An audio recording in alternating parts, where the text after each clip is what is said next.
Cool. All right. So yeah, pretty obvious today's talk: better, faster, cheaper with continuous integration. Uh, a bit of a background for those of you who have been at the center for a while. I am targeting this at total beginners. So if you find yourself sitting there for the first 5 slides being like, I already know all of this, just hold on. At the very end of the presentation, we'll get into some of the more advanced stuff. So before we get into the actual main talk, I just want to go ahead and advertise the next Lunch and Learn. So it's going to be on the week of the 16th. The day is not decided yet, so I'm going to put a poll on Slack. It's going to be an optional thing. We're going to have one of two topics. Again, I'll put a poll on Slack. The first topic that is up is a what the heck is the event loop anyways? It's a 30-minute video on JavaScript, and it's basically targeted at beginner to intermediate JavaScript developers. This guy shares his journey, and he does it in a really entertaining way of being a beginner JavaScript developer, always hearing about the event loop and nodding along like he knew what he was talking about, and then one day just kind of getting fed up and going, you know what, I'm going to figure out what this thing is and why you don't block it and how it works. The second one is modern authentication. That one is all about OAuth, OpenID Connect, all of these funky terms, security tokens, third-party access providers. We use this in a lot of our projects, right? And it is a complicated topic. So this is a 1-hour talk, again, targeted at beginner to intermediate. And two guys basically do the same thing. They work at a company that specializes in OAuth, and they talk about their entry to the company and their journey of 6 to 9 months learning this, and then they try to break it down for you in an hour. Here's what you need to know. So that'll come on Slack in the general channel. Just wanted to advertise before we got into today's talk. Okay, continuous integration. The way that you do continuous integration is with a pipeline. Just call it a continuous integration pipeline. Pipelines are absolutely fantastic and amazing. You will probably be impressed at how easy it is to start doing this. A huge amount of this talk is just going to be examples. These honestly make your life so much easier. Basically gives you a way to always know the state your code is in. Is it healthy? Is it healthy after 4 or 5 people have pushed changes? Can we deploy it right now? Blah, blah, blah. They're fantastic. They're going to make your life a lot easier as a developer. They also do really wonderful things for maintainers of projects. Somebody opens a pull request or a merge request, you know right away whether or not that thing will compile, whether it passes the checks if you have any checks, and that gives you a lot of confidence in what was just submitted to you. If it doesn't pass, you don't even need to look at it yet as a maintainer of a project, because the person who submitted the change request has already been notified that, hey, you have a problem, right? Your code is not compiling. And honestly, oftentimes it's something simple. They forgot to send a file up. And that could have cost you, 30 minutes as a maintainer trying to figure out why isn't this building for me? So pipelines are really fantastic. We'll see some examples later as to how they make some really hard requirements, like you need to security audit your code. They make them really easy. And frankly, it's just really good software engineering. So we use this on a lot of our projects. Every single project that is on our internal GitLab is already set up to use these. You don't need to do anything beyond what I'm going to show you today. All the setup is done. Here's the other reason they're amazing. Pipelines are the modern day blinking lights. Like everybody used to go into the server room and check it out and be like, oh, all these things blinking. It looks like you guys are doing really hardcore stuff.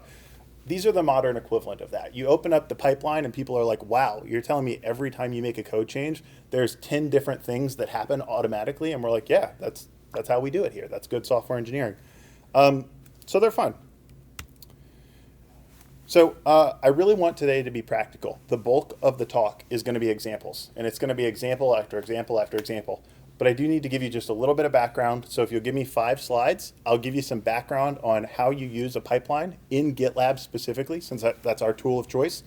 And then we're going to jump into the main talk with examples. All right, first off, how do you even use these things? You've got a project already, it's in your GitLab, and you go, okay, that was a fun talk. How do I actually use these things? It's really easy.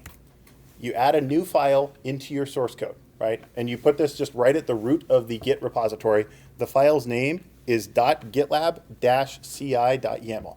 So you add this new file, you put some content in that file, and that's going to be what the examples are today, and you put that file up on GitLab. And from that point onwards, every single time somebody does a git push, the commands that you put in that file are going to be run automatically for you. You've just built a pipeline. That's what it is. When we say a continuous integration pipeline, every time somebody does a push, these commands run.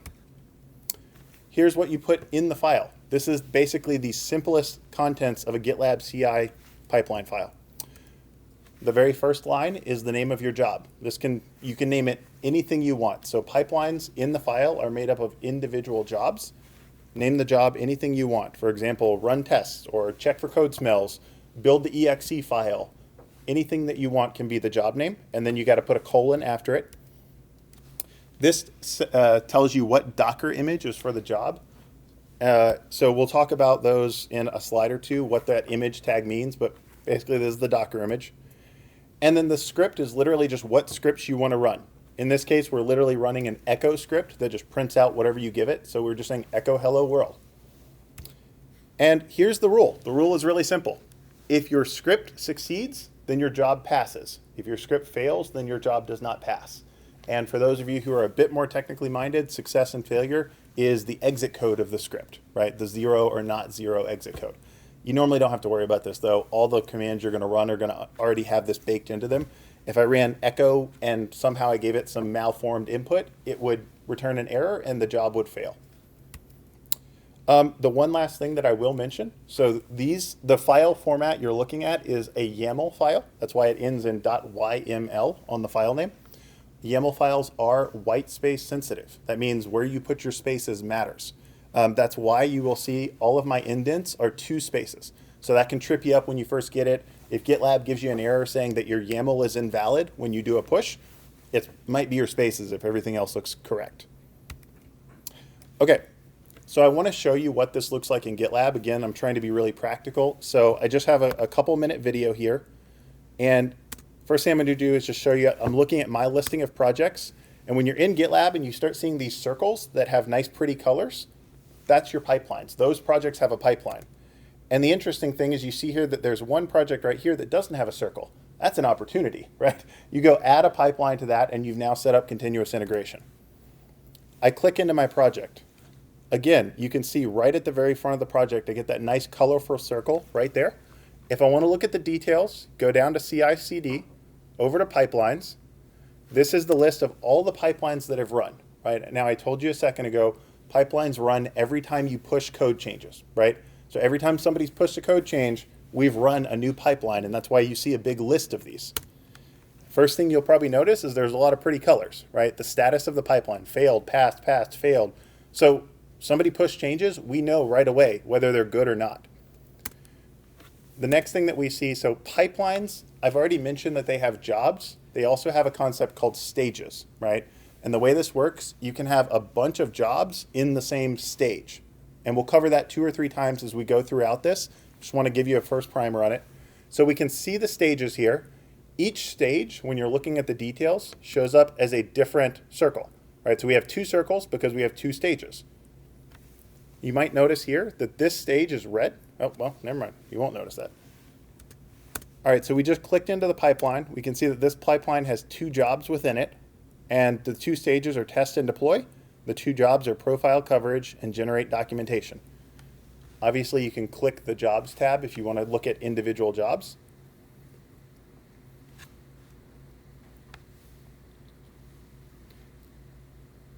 All right.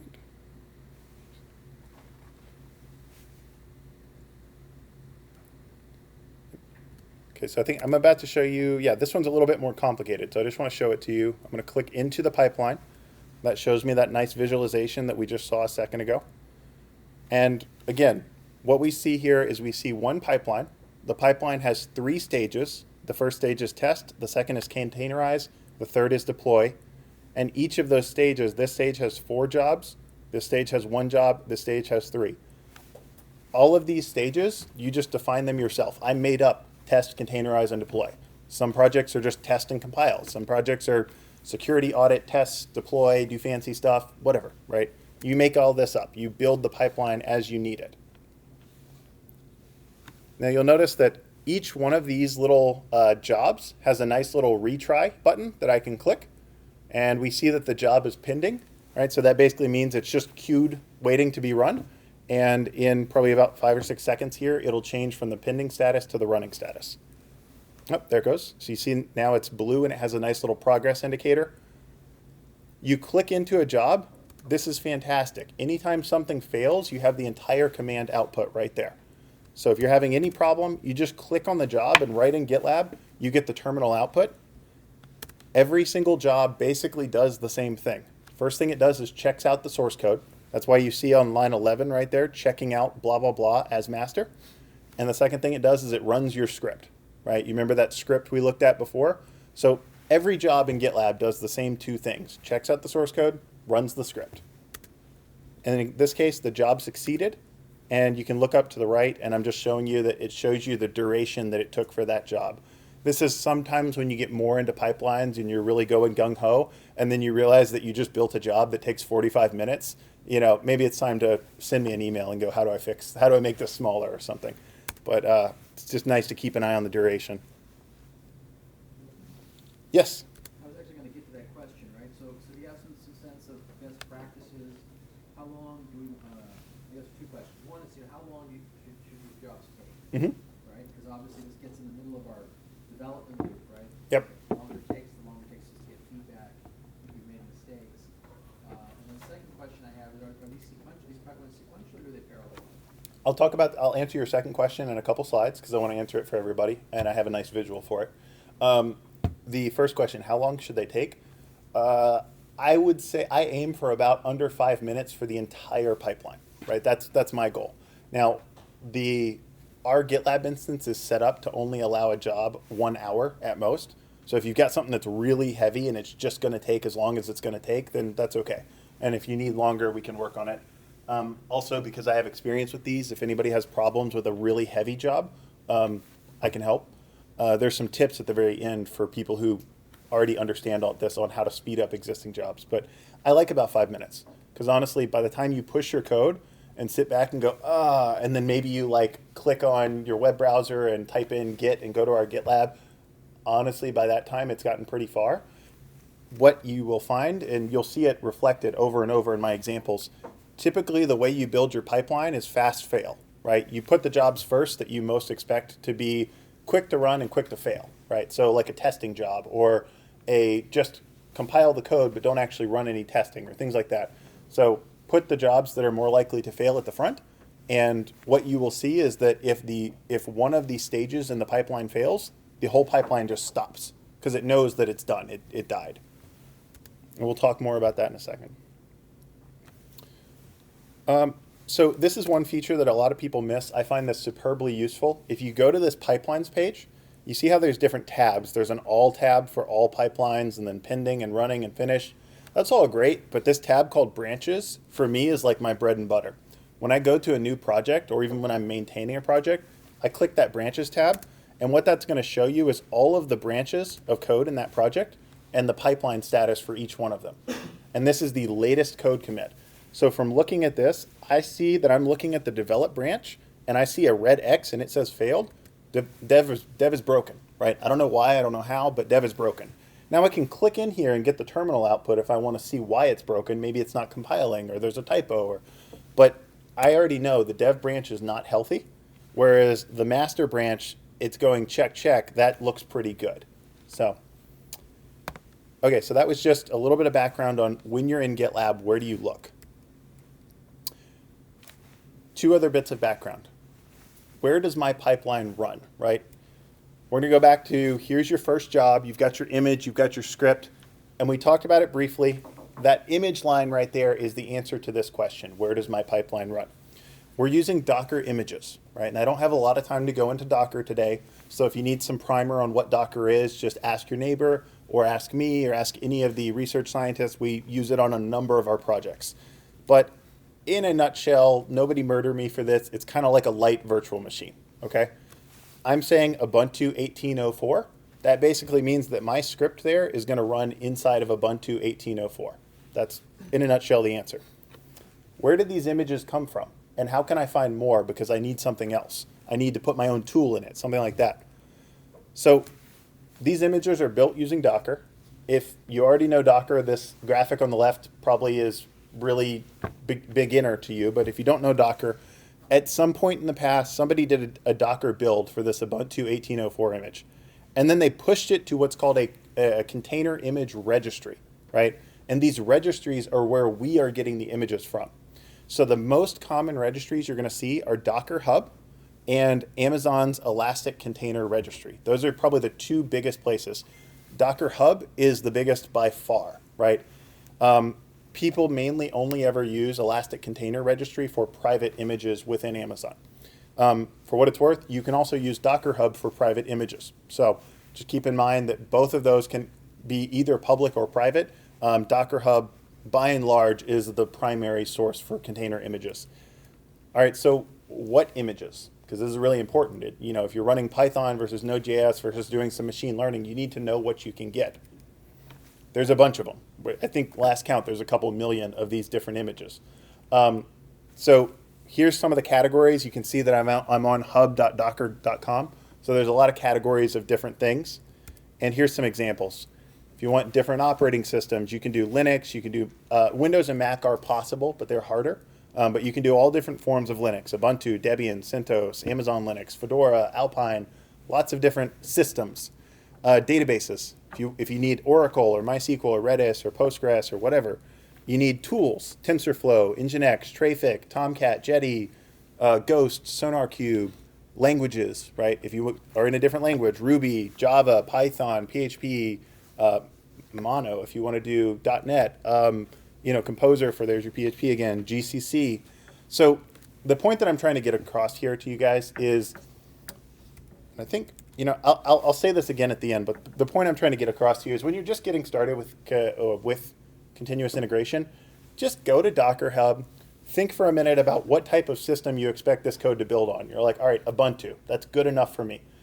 Search for Ubuntu, copy what it gives you in terms of the Ubuntu image is called Ubuntu:1804. Put it in your GitLab CI file, and you're good. You now write your script and focus on what you need to be doing. That's how you get started with this stuff. Okay, I'm not going to read every line here. This slide is pretty dense, but I just want to give you an example of the examples that I'm about to show you. Is this code branch healthy? How do I build this code? I'm not a developer. How do I get new features? I am a developer. How do I know what new features this person is looking at? How do we host our project? We have a bunch of API documentation. Can we upload it? How do I quickly deploy a web-based project? How do I deploy a web-based project like a pro? All right, team turnover, encouraging testing, doing a bunch of things. How do we get started? And then some advanced stuff. How do we do integration testing? How do we use Docker inside of these pipelines? How do we speed them up? All right, let's just get started. Is this code branch healthy? This is a really easy one. You just build the code. If the code builds, that's at least a low bar for this branch is healthy. Because if your code doesn't build, your branch is not healthy. It doesn't matter how great you are as a developer. It's just not going to work, right? So we just build the code. So let's start with a C++ example, right? We'll get into a bunch of other languages. You'll see me shifting languages and frameworks constantly in the examples. Let's just start with C++. So I needed an image that had the ability to build C++. I literally went on Docker Hub and typed in GCC, and guess what? There was a GCC image already available for me. So I'm going to use the GCC image. So my script is going to run inside of a Docker image called GCC. And from the README on that image, I saw that it has all the compilation tools already installed. Oh, great. Okay. It's actually based on Ubuntu. And then I just run a compile. And by simply adding this, 4-line file to my project, every single branch, every single feature branch, this will automatically run on it. And on a merge request coming in, just from looking at the project, you have some level of confidence that this code is healthy. That's good.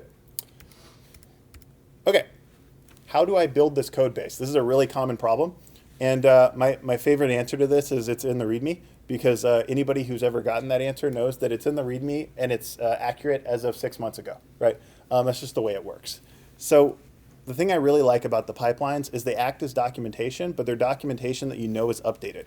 Because if the pipeline is broken, then that set of steps does not work. But if the pipeline is running and you're getting green checks on the pipeline, well, if you can't build it on your computer following that same set of steps, you got a broken dependency somewhere, right? So here's an example of a project. Again, we're just going to stick with C++. By now, you understand that my job is named build, and I'm running it in a GCC Docker image. And My script is fancy. I've got a couple lines now. These just combine together. It's no big deal. So these are the project-specific build steps, right? And I treat this as documentation. When I'm going to a project trying to get started on my local computer, I go, oh, this is what I need to do. I don't know why I need to do this. I don't really even need to know why. I just know that I need to do this. I have no idea, as a software engineer, why this project runs make twice in a row, right? I mean, that seems a little weird, doesn't it? Like, isn't that kind of what make is for? And the answer is probably buried 3 months ago in terms of there was a deadline on a Friday night and we just had to fix it and this works, right? So I don't know why, but I don't need to know why. All I need to know as somebody who is new to the project is that's the way it's built today. So this is really good for getting you up to speed really quickly. If this passes on GitLab, then I feel really confident that I can set up my computer with GCC and run these steps and the project should pass. And if it doesn't, problem's probably on my side somewhere. All right. How do I build this other code bit? So this is just another example. I just want to get out of C++ land. So we went a little fancy here, right? We used to only have one job. This is the exact same file, but I've put 2 jobs in it. And again, it's really easy. You literally just put the name of your job. So one of my jobs is called build latest. And then I define my job and then the name of my next one, build LTS for long-term support. What I'm building here is a Node.js program. You know, I'm not a super Node.js guy. I don't really know how to do Node.js, but I see what I'm supposed to do. If I want to run this project on my local computer, I do these 2 steps. I obviously see that it depends on having Node.js installed. In this example, just because I want it to be fancy, I'm actually running 2 different versions of Node.js. And so on GitLab, I will have 2 jobs. They will run separately. They're 2 different things. And I really like this because this is a great way when you have a new version of a programming language coming out to know whether your code is healthy on the current version, the stable version of that language, and whether your program is really healthy on the future version. I used this a whole bunch in my open source days when we did the Python 2 to Python 3 transition, right? It was really easy to add Python 3 to all of our continuous integration pipelines and watch our slow march towards getting it working in Python 3 and getting out of Python 2. Okay, this is one of the cooler features. How do I share my changes with non-developers? So let's say that you're building an executable or like a Windows program or an Android application or an iOS application. You're building something that has an output file. And the traditional way to get that output file to people who are not developers, or maybe people who are developers but don't have this project set up on their machine, is you build it on your own machine, you take the output and you copy it and email it over, right? And then in a week you have no idea what you did and you don't know how to repeat it and everybody's kind of lost and that's just how it goes. That's not really a great thing, and so we use this continuous integration to solve this. It has a built-in concept of artifacts, right? These are things that come out of your pipeline job and you want to hold on to them. So right here, I'm just doing a build. I'm doing an Android build. So I just searched for Android on Docker Hub and found one that I liked. So this image happens to have all the Android tools that I need. My script is, if you know Android, pretty straightforward. This is the 1-line command to build an Android project. And then I just added this little thing here that says artifacts. And the way that I'm going to identify where my artifacts are is I'm going to use a file system path. And I just happen to know that the output of Gradle W assemble debug, it writes its output into this folder, app build outputs. So by adding these 3 lines to my job, every single time this job is built on every single branch, after the job is done, if it's successful, GitLab will automatically look at that folder for me. It'll zip it up and it'll make it available in the user interface of GitLab. So you don't need to tell you don't need to tell anybody any fancy technical stuff. You literally tell them where the download button is. And that's what they need to do to download the latest project.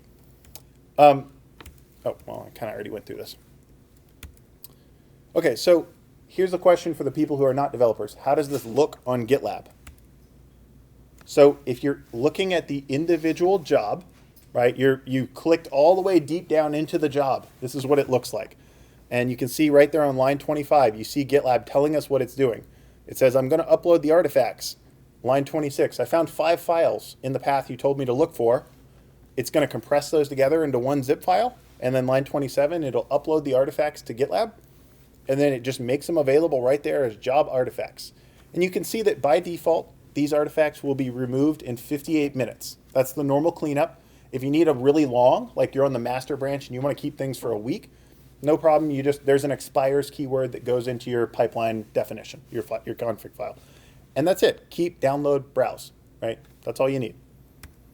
The thing that I hate about this is that it's really hard to tell a QA engineer how to find the exact right job in GitLab. I mean, we saw there's like tons of pipelines, and each pipeline has stages and jobs, and it's kind of hard for a QA engineer to know what they're downloading and when. So what's nice to do is let's just extend this example a little bit and name the download file something that actually makes sense to a human, right? That way, when they download it, they know what they just downloaded. It's really easy. So we've already seen everything else but this line, right? And if I go back, hold on, broke things. We've seen all of this. The only thing that's different is there's a new line under artifacts called name. And because you guys are smart, I've introduced a couple things here. So you see that my name looks a little funny. I'm using some variables, and this is me introducing this concept. Every time you run a continuous integration pipeline, GitLab gives you a whole bunch of variables that are really useful for a whole bunch of situations. I'll tell you later how to find the entire list. Right now I'm just showing you two of them. So CI_commit ref name, that's GitLab's variable for what is the branch name. That's going to be replaced with the word master or the word dev or the word feature/adding continuous integration, right? So that's going to be, master dash, because I have a dash here in between them. CI commit SHA is the git commit identifier, right? And the reason that I like this pattern is because it works really well for developers in QA. If I walk over to somebody's station and they're showing me an executable and I'm looking at it and I'm going, what are you running? And they show me the zip file they just opened and it says master. QA knows it's master, I'm testing that, or it's develop, I'm testing that. The engineer in me looks at the git commit and goes, I know what git commit you're on. I can find out exactly what code you're looking at right now because the information is right there in the file name. Okay, so here you go. Google GitLab predefined variables list for the full list of variables you can use. There's about 100 of them, so there's plenty.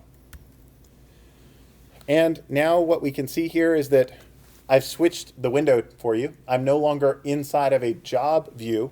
Now QA literally just has to go to the project. And on the home page of the project, see that nice little download button in the top right? Normally that download button only lets you download the source code. But we now have build artifacts, and they're named, right? So we can literally say, what artifacts do you want? And we give them whatever name we want. And this one is called the master build. And when they click that button, it's going to download a file. And the name of that file is going to be master-the git commit. So that's pretty cool. Okay. Any questions on anything so far? I know I'm going really fast with examples. Good? Okay. Give me a yes does it make sense so far? Okay, cool. All right. So how do we build with different flags, right? Let me prefix this slide with one thing. When you're using Docker containers, for any project that's using Docker containers, the preferred way to do things is to set variables that change how that container operates, right? What you'd like to do is have the same container that can run your dev code versus your your debug code versus your non-debug code. And what you want to do is pass a variable to that container. That's not always possible. So anyways, if that made no sense to you, ignore it. But if your project is working with Docker containers, just understand that passing build flags to Docker when you're building a Docker container, not ideal, but you have to do it sometimes. So I want to show you how to do it. And if you're not using Docker containers, forget all that and just look at the pretty slide. All right, so we have these introduction of some new keywords. Only or except will restrict your job to a specific branch, right? So as a bigger example, I'm going to go through it. Again, we have two jobs. The first job, build for production mode. The second job is build in dev mode. All right, I'm going to step through this. These scripts do two different things. One script builds in mode production. One script builds in mode development. When I am building for production mode, what I'm going to do is just make that my default, right? So I'm going to say every single branch, I want the build to be in production mode. except for the develop branch. And so what that's going to do in GitLab is that this job, build for production mode, will run on every single git push unless that was a git push to the develop branch. That's what that except does. It just says, if you just push to the develop branch, skip this job, it doesn't matter. So what do I do on the develop branch? Well, I have this other job that takes care of the develop branch. It says build in dev mode, and it only runs on the develop branch, and that's where it does the build in mode development. So obviously combine this with the artifacts if you want to have different artifacts for dev versus production, whatever. But that's a simple example of how you restrict a job to only one branch. For those of you that are project maintainers and you're already kind of thinking about this and you're like, okay, I'm a good project maintainer because I make all of my guys, I make everybody put all of the new features under a branch called feature dash, right? And you go, okay, that's really cool, but how do I list out 15 branches called feature dash in different jobs? Well, both the only keyword and the except keyword take regular expressions. And so this is an example. You just put these little slashes around it to indicate it's a regular expression. And so feat and then dot star, if you know regular expression, says every branch that starts with feature, that it needs to match this. So you can make this match, you can make one job match a lot of branches. Okay, let's take it a little further. So how do we share the project documentation, right? This happens in a bunch of projects. It doesn't matter if you're Node.js, or C++, or you're Python, or blah, blah, blah. Every language has some fancy way to generate project documentation. And sometimes it's coming from like a bunch of text files, like, markdown files. Sometimes it's coming from the source code. This code or this documentation generator will read the source code and print out, here's the list of files, here's the classes, the variables. Every language has we're going to generate documentation. And almost universally, the output of that process is an HTML file. It's just, okay, congratulations, you have a static HTML file. That's your project documentation. And it's actually really useful. Like, you want to put this up online, but how do you do that, right? Where do you put it? Where does it go? Blah, blah, blah. So here's a really easy way to get started. A lot of the projects here use AWS, right? So AWS has this S3. It's basically their online file system. And a really easy way is to take that HTML file, push it up onto AWS, onto their S3 service. So here's how we did it in one of our projects. Deploy development docs. I need to actually use a command called redoc CLI in here. So I'm going to use a generic Node.js because this project requires the Node.js tools. Before script versus script, you don't honestly have to worry about that too much. It's a more subtle detail, so don't even worry about it right now. If you don't know what you're doing, just put everything in script. It'll be fine. No big deal. But what I'm doing here is I'm running the command to install a tool that I need called redoc-CLI. That's one of the ways that Node.js projects can generate documentation. And because I'm going to be putting this up on AWS, I need to install the AWS command line tools. So that's this third line here, pip install AWS command line tools, and also S3 command. And then I need to use pip to install the AWS tool, so I have to install pip. So basically, we're just doing a bunch of dependencies here. That's just how it works. By the way, with regards to best practices, this is how you get started. Best practice is you roll your own Docker image that already has all these dependencies baked into it. But whatever, this works fine. It'll get you started. Here's my script. I run the command to generate my documentation. The output of this is literally just going to be a single HTML file. And then I run the AWS S3 command to push this file up to AWS S3. Everybody on the project knows the URL of this S3 bucket. So everybody can bookmark that URL, and anytime you need to look at the project docs, you click the URL, and you're looking at the latest documentation for, I guess right now I guess I'm doing it only for the develop branch. So you're looking at the latest development documentation, right? That's pretty powerful. I mean, you've literally just generated project documentation, put it online, kept it up to date, and I'm not even sure we might be over 10 lines of code here. So that's pretty cool. Now, anybody who has used AWS before is probably having a mental flag right now because they realized that I didn't log into AWS. So that command right there requires a login. Like, not everybody can just push up into your S3 bucket. So how did I do that without writing anything in this file? This is another fantastic thing about continuous integration. Almost every single system that does it, GitLab included, can store secrets. So GitLab can store secrets for us, and it can expose those secrets either to all of your branches, or you can say, this secret is really important. Only jobs that run against the master branch can see this secret.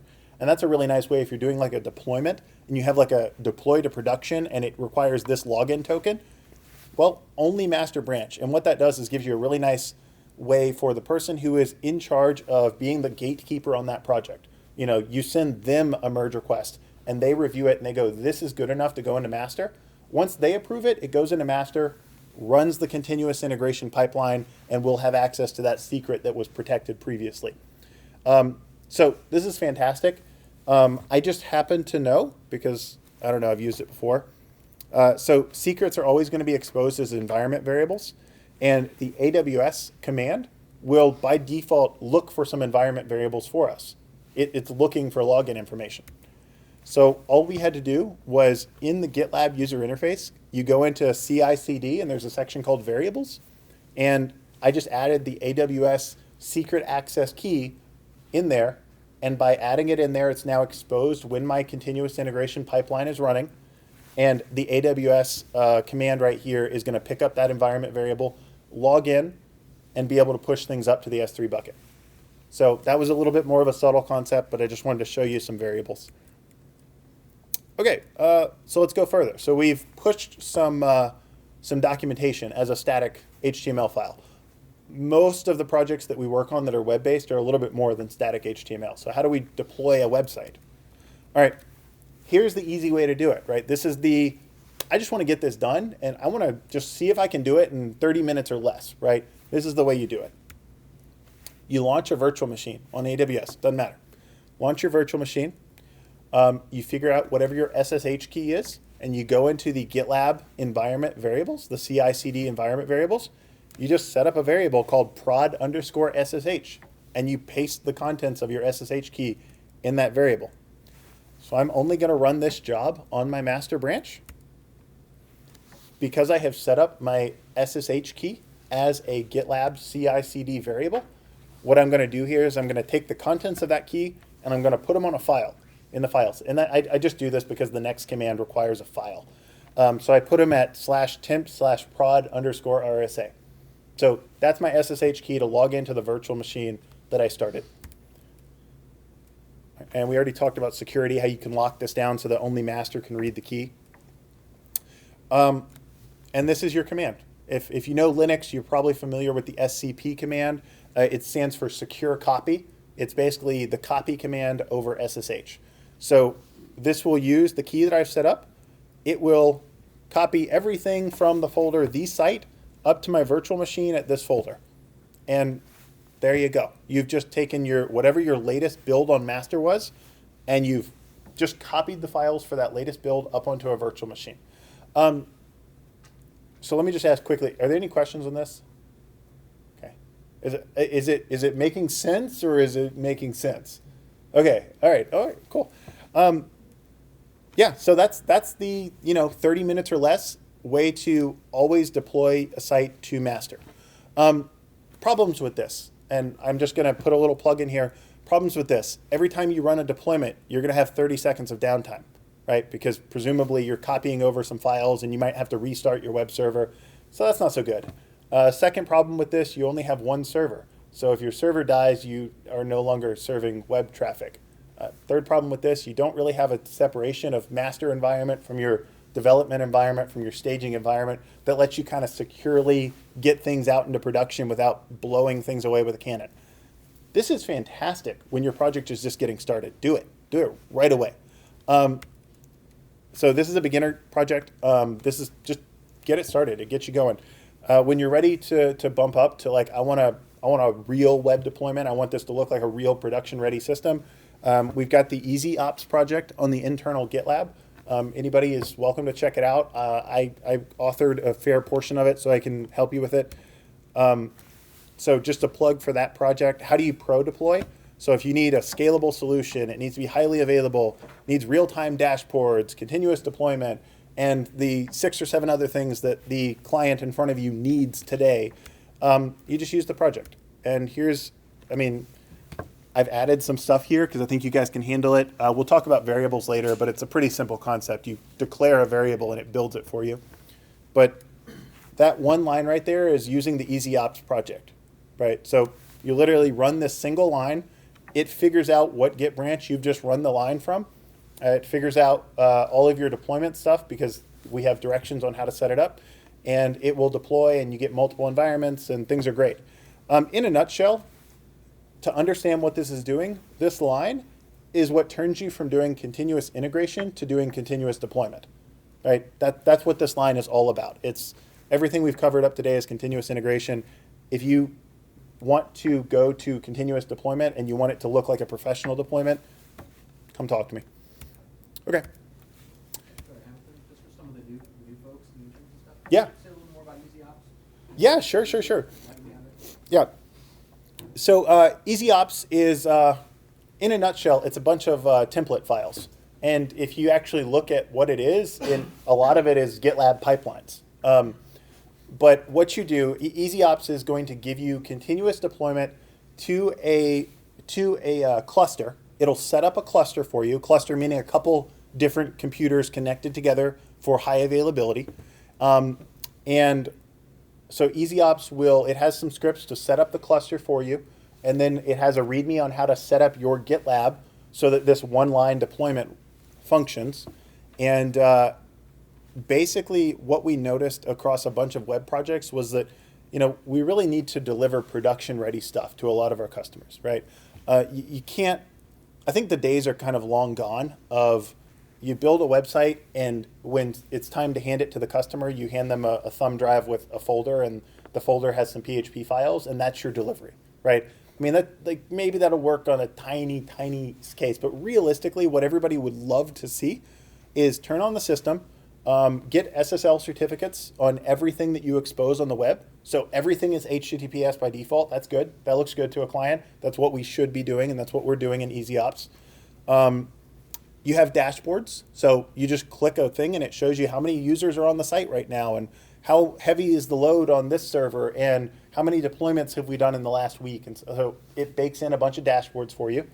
And then probably the third thing that it does that's kind of different is it sets up different environments for you. So by default, when you push to your develop branch, that will go up into the cloud, but that deployment will be entirely isolated from your production deployment. And it'll point to a different database backend if you have a database. And so as you're deploying or as you're developing your web system, you basically have these different URLs that you go to depending on what you want to look at. Like if you go to Hamilton.com, you're looking at the production site, and that's the site you give to your clients, right? You say, here's Hamilton.com. We're building your system right now, but anytime you want, just go to Hamilton.com and you'll see where we are. And then if you want to go to dev.hamilton.com, okay, we put a username and password on it. That's easy to do with EasyOps. I can show you how to do it. There's a username and password, Mr. Client. So here's the username and password. That'll show you the current status of whatever we have in our develop branch.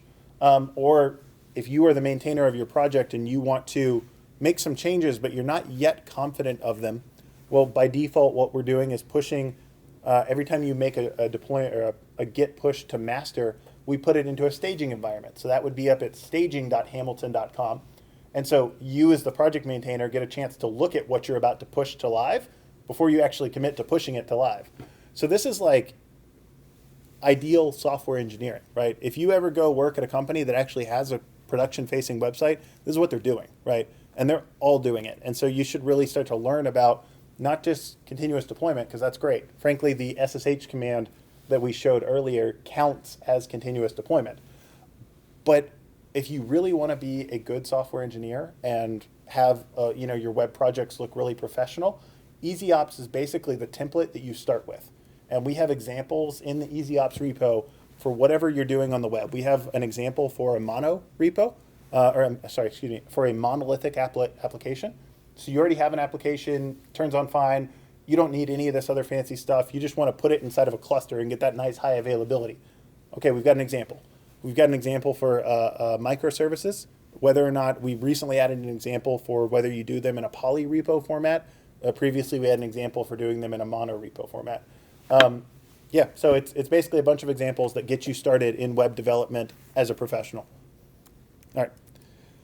Okay, how do we handle team turnover? This is a big pet peeve of mine because, oh my gosh, team turnover, it's hard. It really is. And you come into a new project, it's not just hard for the people who are left, it's hard for the new people. Because you come into a new project and you open one code file and you can read it, and you open the next one and it makes no sense. It's total gibberish. And so my pet peeve, keep your style consistent. You use a linter. Every programming language has a linter. If you get on Docker Hub, you can find any programming language, you can find an image for it, and in that image there will be a linter. There you go. So this is how you do it in Node.js. You literally just call npm install to install your dependencies, and then you call run lint, and it will lint your code. And almost all linters can run in one of two modes. Break the build when the lint doesn't work, or don't break the build and just show a warning. So there is a mechanism, I'll talk about it later, there is a mechanism in GitLab to say that a particular job is allowed to fail. And if you say that, what will happen when that job fails is you get a nice warning symbol and a yellow color, right? So that's a nice way to just go ahead and add this to your project. And if it's green out of the box, hey, good job. If it's not green out of the box, that's okay. It'll be yellow out of the box, but that gives you kind of a target to work towards, right? Oh yeah, I'm doing it right here. I'm saying allow failure because in this project, we weren't passing the linter right up front. Okay, and then as merge requests are coming in, the project maintainer can say, hey, can you just go fix your code style, run the linter, fix whatever it tells you to fix, and there you go. Here's my advice for linting. Don't stress over it. Yeah, please.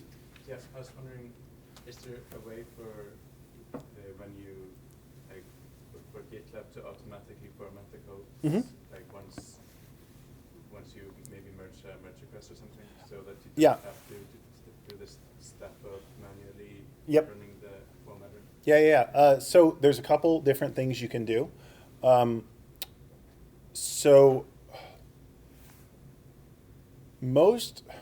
me just start it from first principles. Most of the time that would be solved with what's called a git pre-commit hook, right? Yeah. And you can add this into your repository, and then basically what you're doing is before somebody can do git commit in their local workstation, it'll run the linter for them. And most linters have a mode that says auto rewrite. So the problem is that those people have to install the hook. Exactly. Yeah. So the other thing you can do is just the GitLab integrations, right? So they do have some integrations. You're not really going to rewrite the code with the pipeline. It's just, we could tell the npm linter to rewrite the code for us. The problem is that it's only going to rewrite the code in the context of this job, right? Because every job is independent. So you're not going to solve that problem with this. So. Yeah, you can make it like have GitLab deny the commit. Well, you can. Probably the best thing to do is just to have the linter fail, right? And then the pipeline will fail. And then what you can do, because if somebody has the ability to do a git commit, in my opinion, you should also be able to tell them to run the linter because obviously they're set up for development. So basically it's a human problem, right? Yeah. But you're not wrong. It's nice to have the whole team set up with a linter, but you just can't solve it with the pipelines perfectly. So my advice on linting, yeah.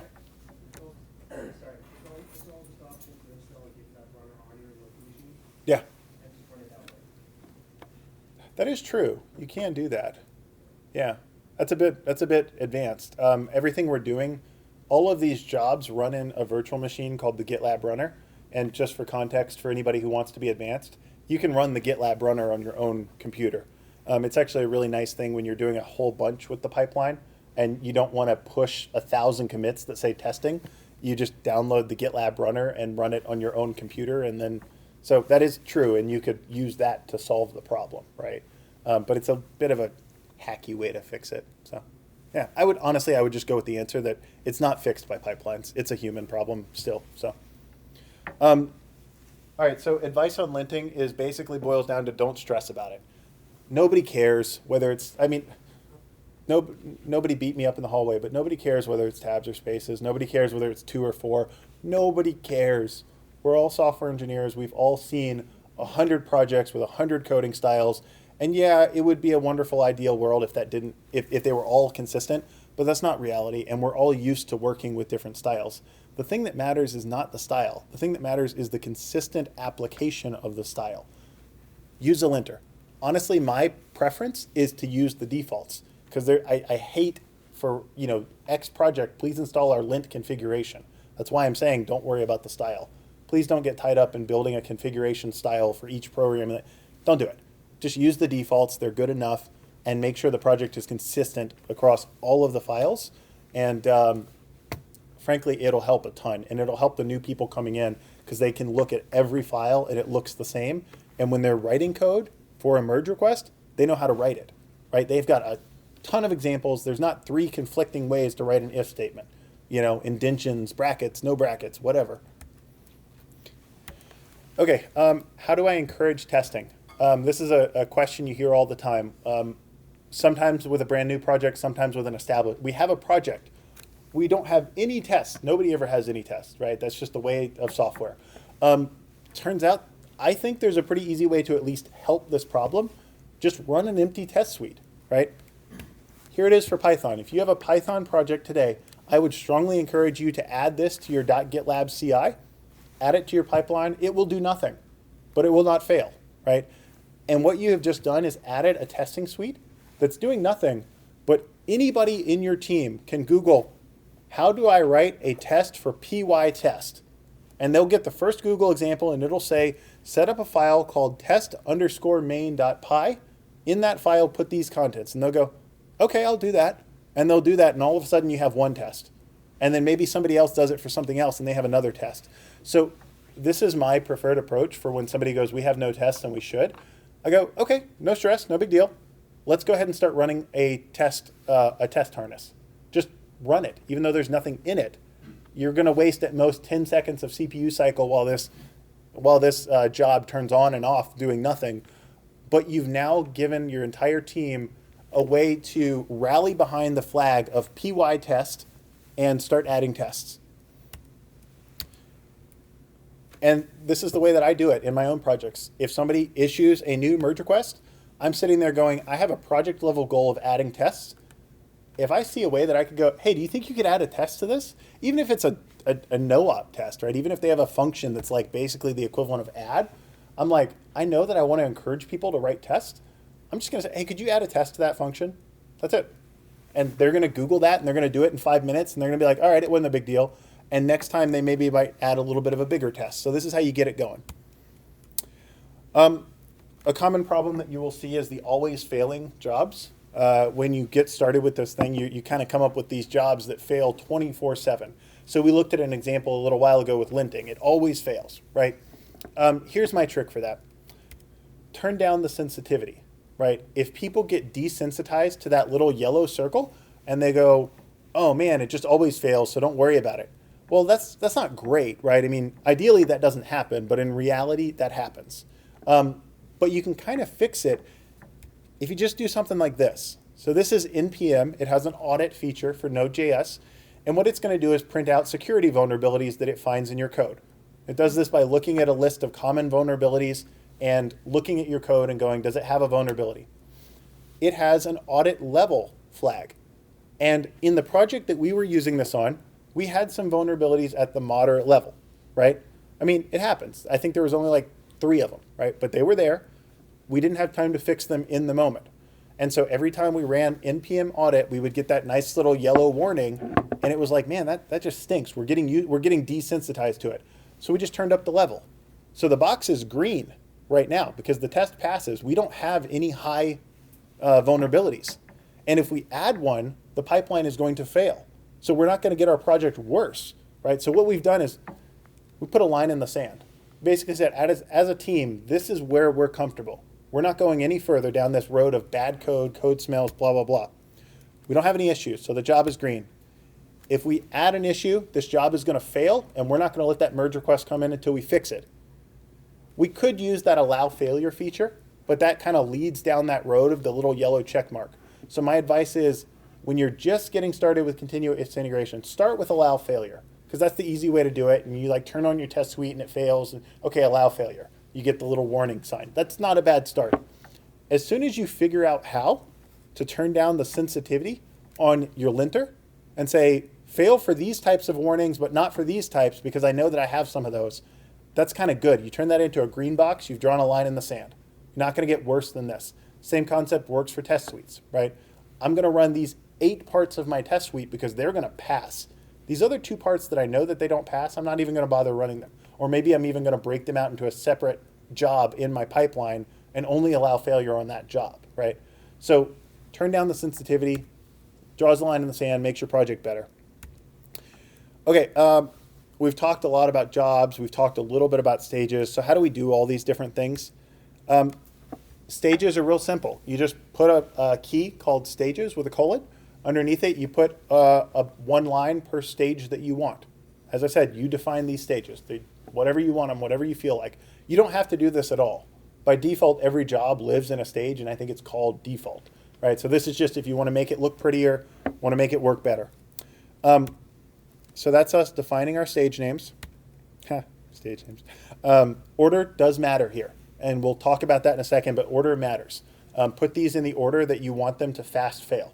So I think test job is more likely to fail than build job, so I put them in that order. And then in each job, you just add this stage keyword and put it in the stage you want. And so basically jobs kind of tack themselves onto stages. It's not the other way around, right? You don't say this stage has these 4 jobs. What you say is, I am a job and I exist in stage test, okay? Okay. When you do that, this is that's where you get into this, right? So I have 3 stages here. 1 stage called test, 1 stage called containerize, and 1 stage called deploy. And I've built 10 separate jobs, and I've tacked them onto these stages by using that stage colon key in each of those 10 jobs. What you'll see here, and this is kind of the rule, and this answers Adam's question from earlier, jobs in the same stage run in parallel. Jobs in different stages run in serial, right? And that's kind of the common rule. And what that also means is that if you do happen to have a dependency in your pipeline somewhere, your dependency needs to be across a stage, right? You can't have a dependency between 2 jobs because that just doesn't make sense because they can run in parallel. So that's basically how things run. I guess I'm just showing you another example here. So over here are the stages, right? So this has 1, 2 stages, 1, 2 stages, 1, 2, 3 stages. That's what those little dots, when you see a bunch of the dots in a row, rather than just giving you the status of the entire pipeline, they're breaking it down by stage. That's what the warning looks like. So when you have a job that you've got allow failure true, and the job fails, that's what you get. You get a warning. The stage status is the sum of the jobs, right? If one of your jobs fails, then that stage failed. If one of your job throws a warning, that stage warned. So it's a pretty simple concept. You have a pipeline has stages, a stage has jobs. That's how it goes. Okay, and this comes to basically the end of the main presentation and my time check. So how do you get started? As I said, really simple. Add this file, .gitlab-ci.yaml to your repo. Write your job. Use any of my examples. Search the internet for GitLab CI examples. There's tons of them. Send me a Slack message if you need help. I'm happy to get you up and running in 5 minutes or something. So you write the job. This is how you write the job. You search hub.docker.com for the right image. You find a good choice. A nice choice is a language specific or a base OS choice. That way you know that you're adding everything to it. It's kind of like helps with getting started, right? Because you basically just follow your current documentation on how to install the project. You're like, oh, we build off Linux. Okay, run these commands in Ubuntu. You add your command, that's your scripts, and you do your git push. And then basically just rinse and repeat to make your pipeline better. All right, so that's the end of the initial talk. If anybody wants to stay, I've got probably 5 advanced slides, but I'm not holding it to it. Everybody's got these slides if you need the examples. So that's it for, if anybody has to run out, or if you want to stay, I don't care. But any questions on any of that? That's a pipeline.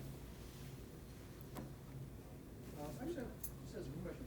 I never really thought about this before, but how do you, Docker know that they're not basically just creating a petri dish from malware? Yeah, they are. Yeah. So the more like politically correct answer is, so you may not have noticed it because I wasn't talking on Docker, but I was talking on kind of the pipelines. A number of my pipelines, yep, this is a good example. You see how this Docker image name is just a single word? Some of them have a username, a slash, and then the name of the image, right? So anytime you see a Docker image name that's just a single word, that's one of the Docker standard library images, and those are curated. You can trust those a bit more. Those actually come from Docker, the company. They curate them. And so that's also why I kind of recommend that you just start with a base programming language or a base OS, because those images can be trusted, right, to a higher degree.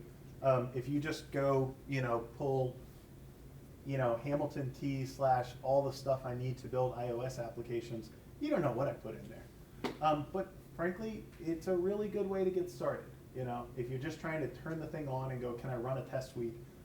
In fact, I did that a lot on that project that we had MATLAB on, because I'm like, oh God, putting MATLAB in a Docker image was challenging. I didn't know how to do it. So I found somebody that had already done it. And the nice thing is that you can look for many of the images at their Docker files, which is the config file that says how they built the image. And so what I ended up doing was, after I confirmed that their image worked, I was then able to go grab their Docker file and build my own version of it that I could trust, because it was mine. Yeah? Yeah, first of all, I really like the idea of testing against long-term support and Yeah. new frameworks. These images, are they using like the long-term support versions, or is it the most recent ones? So pip environment, for example, is a good example. A Docker image can have tags, and a tag is basically a different version of that image. So every image in the standard library, you're going to find tags for every major version. So because I didn't put a tag here, the default tag is called latest, and you can look on Docker Hub to see what latest points to. But it is superbly easy to also put a tag, and I forget what pip versions look like, but like you can put :3 or :4 or :7, and that's basically you specifying, I don't just want the pip environment Docker image, I want this version of that pip environment Docker image. So, and that's true for Node, GCC, Ubuntu. That's why we had Ubuntu :1804. So yeah, the default is going to differ, right? To figure out what the default is, you have to go to Docker Hub, find the latest tag, and the way they list tags, they will tell you if two tags point to the same image. So if I went to Ubuntu and I saw that latest and 18.04 pointed to the same image, then I know what latest is. But latest can change because obviously it updates. So it's kind of better practice to put the version you want, unless you just want latest because you don't care, right? Like in this case, I don't really care what version of pip environment. If they ever break pip environment install dev, then they've got bigger problems. So, yeah. Okay, should I go to the advanced stuff? I don't know how we are on time. Time check. It's 1:40. I don't know how late we wanted. All right. Okay, if you need to leave, just leave. That's how we'll do it. If you want to stay, I've got about 5 more slides. Okay, advanced slides. How do I speed up the pipelines, right? You're doing this and you're getting really good at it, and things are taking forever. And my most favorite language for this is Node.js, because the Node modules can take like 10 minutes to install. Well, GitLab pipelines have a concept of a cache. This exists in almost all CI pipelines. And it's what it sounds like. It's a place where at the end of a job, it will zip up the cache folder. And at the beginning of the job, it will unzip the cache folder. It's just a folder on the file system that you say, I want to keep this across jobs. So here's how you do it.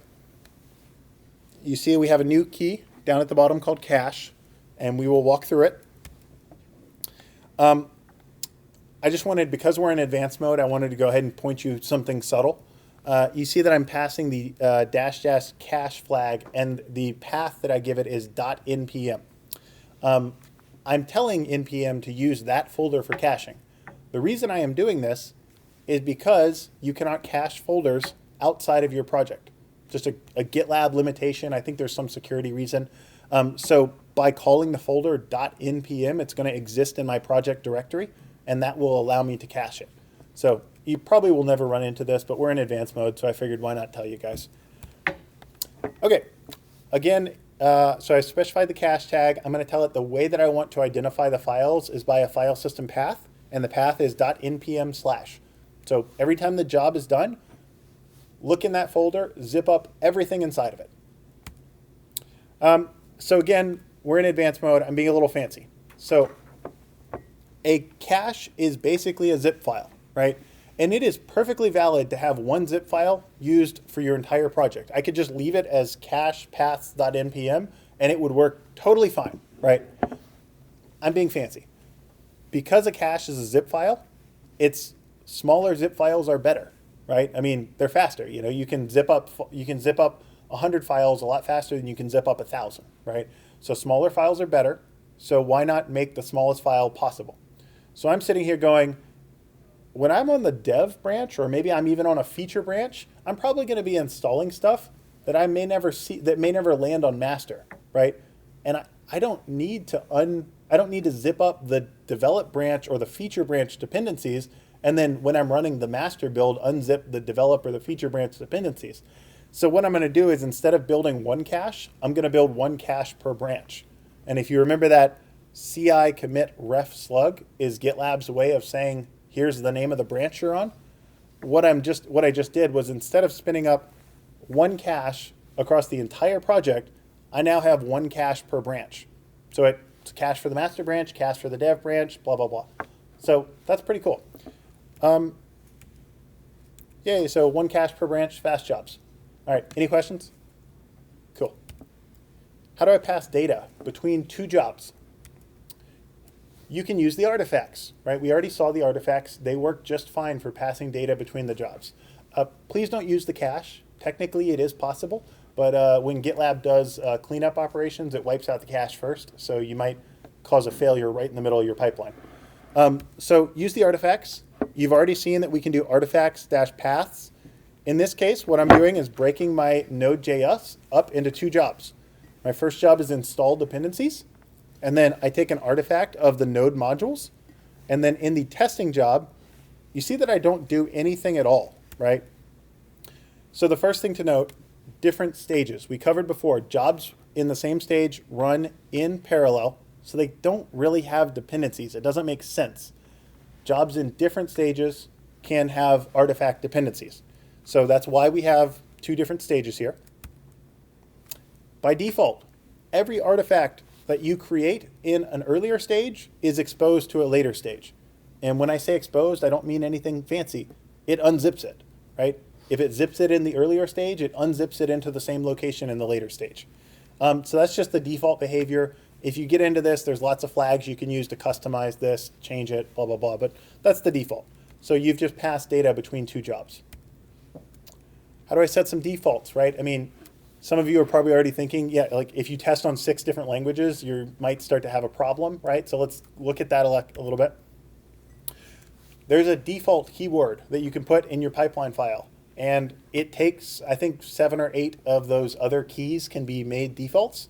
So in this case, I'm just going to say that my default image for all of my jobs is node:\latest. And you can still overwrite that. In a specific job, if you put the image tag, it will override it. But the default is node:\latest. And now you see that my job does not need an image tag because I've set the default. Okay, we're about to throw you guys for a little bit of a loop. This is one of my favorite things about pipelines, but if we need to go over it twice, that's cool. It took me a minute to get it the first couple times too. How do you do integration testing? So the problem here is that when you're doing integration testing, you often need something else, right? You need the thing you're integrating with. That's how you test against it. So if you want to do integration testing, and maybe you're writing some code that interfaces with more than one type of database, you want to integrate tests with SQLite and with MySQL and with Postgres, you need those things. So, I mean, the simple solution is just build a really big container that's got them all, right? That's kind of hard, frankly. There's an easier way. They have these things called service containers. These are basically other Docker images that it will turn on automatically before it runs your job. And then while your job is running, it can talk to those other Docker images over the network. They're exposed as DNS entries. You can just hit them over the network. So, oh, sorry. Hold on. All right. We can see that we've got the job name, we've got the image, we've got some variables here, and I've got a script. So I'm going to go through this a little bit. The Docker image that I'm using for this integration test, I'm giving you an example that I'm integrating with WordPress. Okay? Could be anything you want. I'm integrating with WordPress. I'm going to pull a Docker image that's called WordPress, and because it's a service, it's going to turn on that WordPress container before it runs my script. So it's going to start the container, and via DNS, and by default, the DNS will be the name of the container, so it'll be WordPress. You can change that if you want it to be internal WordPress or .com or whatever. And just to make this a little bit more clear, I'm going to set up a variable, and I'm going to call the variable API URL, and the value of API URL is HTTP blah blah WordPress/WP-JSON. That's the URL at which I'm going to find the API for WordPress. And then I'm going to run my job called integration tests. Now, the thing that you don't see in my example is there's some assumption that the code inside of integration tests is going to look for a variable called API_URL. So it's going to look for that. But that's basically it. I mean, from doing that, you can run integration tests, and it doesn't have to be WordPress. You can run them against MySQL. You can run them against Redis. One of the fancier examples that we haven't done yet, but it's in the back of my mind, if you have a front end and a back end, you can run integration tests against your own containers, right? Because they're just Docker images like anybody else. So in one of the other projects, we're probably going to start running integration tests from the front end pipeline, and what we're going to be testing against is the latest image for the API, you know? So that's pretty cool. Any questions on that? Because that one throws some people for a loop. But all right, and just in case anybody wants to be super fancy, you can have multiple service containers. So you can run multiple things simultaneously if your integration test hit a lot of different things. How do I build Docker containers inside of my pipeline? So as I said, a lot of our projects use Docker. It basically this is the exact same thing as the last thing. You use what's called a service container again. It's just this time your service container is not for an integration test. It's for building the Docker images for you. So these are the magic lines. If you literally add services, and then whatever Docker version you want, -dind, that stands for Docker in Docker, that will turn on a container that has the ability to build Docker images for you. Now, one thing just to be aware, in your script, down here, you see that I'm calling the Docker binary. So I need the Docker binary in my image, okay? I can't rely on the Docker binary in my service container because it's not in my image. So I'm using Ubuntu latest. Ubuntu does not ship with the Docker installed by default, which is why in my script, I have apt-get installed Docker. And then I can use docker build dash. And this is actually all you have to do. GitLab is smart enough to understand that if you started the Docker service, you actually want that Docker binary will understand that how to connect to that Docker service. But that's basically it. So if you want to build Docker containers automatically, this is how you do it. It's pretty straightforward. You can also, of course, do your Docker push. You can do your Docker login, right? So you can push images to private registries, stuff like that. Okay, and this, I think, is the last example. This is really advanced, and frankly, you almost never need to use it. So the only time I've ever really had to make use of this is when I was trying to do what's called a testing matrix. Right, so you have like different OS versions and then different programming language versions, and you want to run basically the same test suite against the entire matrix of jobs, which, by the way, is a really cool use of a pipeline, but you only have to do it occasionally. So they have a keyword called extends, and because this is a YAML file, a lot of people that are really clever go, I can just use YAML anchors. You can do that, but it's like a road fraught with peril, so please don't. Just use the extends keyword. They added it in because it's better than YAML anchors. So when you're doing an extends job, your job has to have this dot prefix. It's a funny prefix to let the GitLab know this is a funny one. And, oh, I'm sorry, I lost my spacing, but wow, yeah, my spacing is all messed up here, but I think you guys get the idea. So what I'm doing is my build job has an image of node, has a before script of npm install, and here I use before script so that I can use script down here and not overwrite it accidentally. So build job, and it will always do an npm install. So then in my actual job, you can just say extends.build job, and it'll do exactly what you would expect it to do. It'll take this, it'll merge them together, and that's the final result of build for production job, is the combination of the two. You probably will never have to use that, but if you see it, that's what it's doing. That's it.